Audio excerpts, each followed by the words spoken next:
نن 25 دسمبر دی او په دې 25 دسمبر باندې کریسچین عیسایان چې کوم دي یو تهوار مناوي چې د هغې نوم دی کرسمرس. دا کرسمرس دا یو غیر اسلامي، غیر شرعي، کفري او شرکي تهوار دی د عیسایانو د کریسچینو.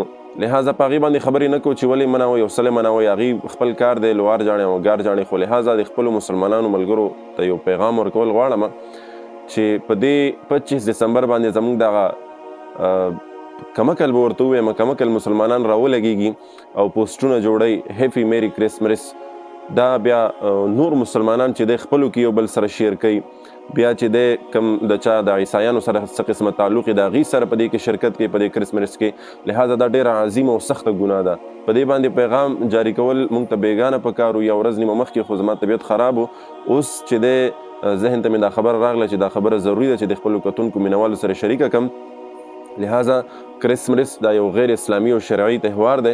په دې کې هیڅ قسمه تاسو شرکت ونه کوئ، نه یو بل ته د دې مبارکي ولیږئ، نه یو بل ته د دې په باره کې څه پوسټ وغیره وکئ، ځکه دا د غیر مسلمو د کفارو رسم و رواج دی. په دې کې د هغې سره مشابهت او شرکت نه دی پکار، ځکه حدیث مبارک کې راځي من تشبه بقوم فهو منه. چا چې د کوم قوم سره مشابهت وکړو د قیامت په ورځ به د هغې سره د هغې حشر کیږي او د هغې سره وپاسي.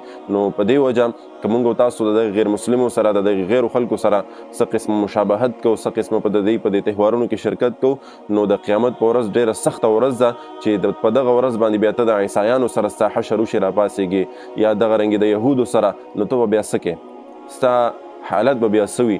لہذا دا وړې وړې خبرې دي، موږ ته وړې وړې ښکاري، خو د دې انجام ډېر خطرناک او ډېر غټ دی. لہذا د دې نه ځان وساتئ. او د کرسمرس په حوالې سره صرف دومره چې دی نعوذ بالله دی عیسی علیه السلام چې دی د عیسایان دی وایي چې دا د الله رب العزت زوی دی، نعوذ بالله من ذلک. نو دا د هغې یو داسې بیکاره او غلطه عقیده ده چې دی وایي چې دا د حضرت عیسی علیه السلام چې دی دا د الله زوی دی، نعوذ بالله.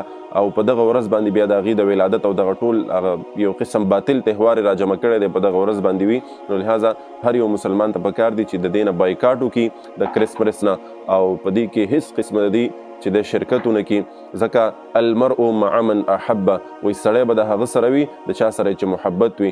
نو